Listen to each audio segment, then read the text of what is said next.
12 মে 2025 ভার্জিনিয়ার ডালেস এয়ারপোর্টে নামে একটি বিশেষ ফ্লাইট। এই ফ্লাইটে যাত্রী ছিলেন 49 জন শ্বেতাঙ্গ দক্ষিণ আফ্রিকান। এরা সবাই আমেরিকায় এসেছে রিফিউজি হিসেবে। আমেরিকা তাদের স্বাগত জানায়।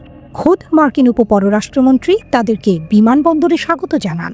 অথচ ঠিক একই সময়ে ল্যাটিন, মুসলিম এবং কৃষ্ণাঙ্গ অভিবাসীদের আমেরিকা থেকে তাড়িয়ে দেওয়া হচ্ছে।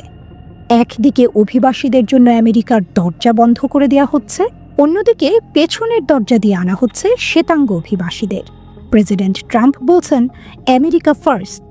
এই নীতিতে ইরান সহ 7টি মুসলিম দেশের জন্য নিষিদ্ধ করা হয়েছে আমেরিকার ভিসা।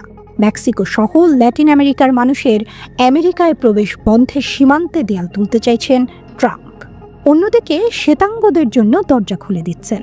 এটা কি বর্ণবাদের নতুন রূপ, নাকি এর পেছনে আছে রাজনীতির খেলা? আমেরিকায় আসা 49 জন শ্বেতাঙ্গ দক্ষিণ আফ্রিকান আসলে কারা? এরা মূলত ডাচ, জার্মান ও ফরাসি বংশোদ্ভূত শ্বেতাঙ্গ সম্প্রদায়, যারা শতাব্দী আগে দক্ষিণ আফ্রিকায় উপনিবেশ স্থাপন করে। ট্রাম্প প্রশাসনের দাবি, বর্তমান দক্ষিণ আফ্রিকায় তারা বৈষম্যের শিকার।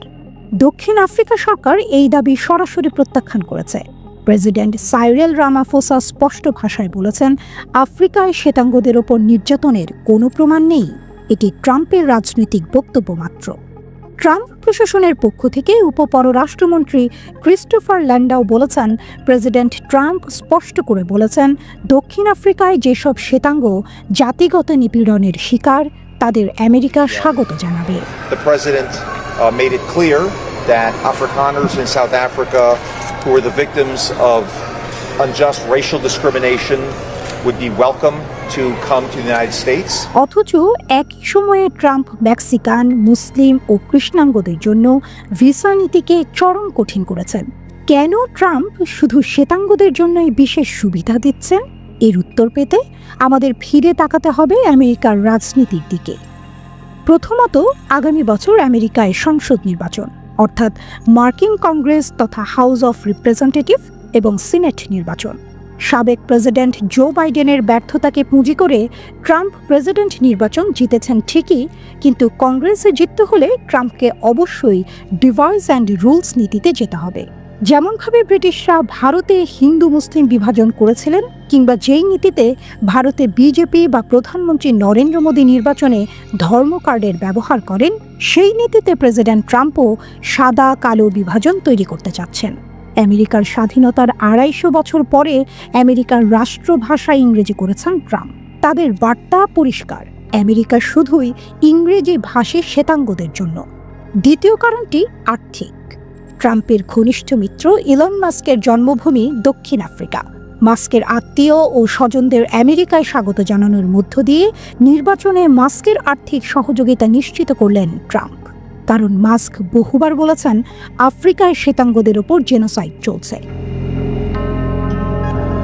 সম্প্রতি প্রয়াত পোপ ফ্রান্সিস ট্রাম্পের ইমিগ্রেশন পলিসি নিয়ে বলেছিলেন, এটা অপমানজনক। তিনি বলেছেন, এভাবে সংকটের সমাধান হবে না।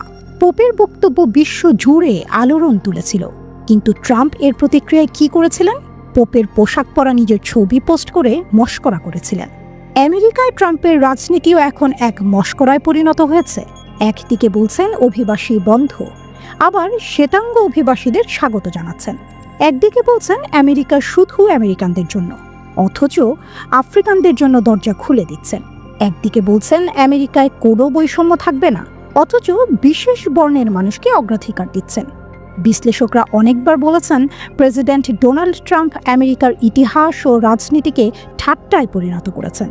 তবে ইতিহাস বলছে, আমেরিকার মানুষ কখনোই বর্ণবাদ আর হিপোক্রেসিকে ক্ষমা করেনি।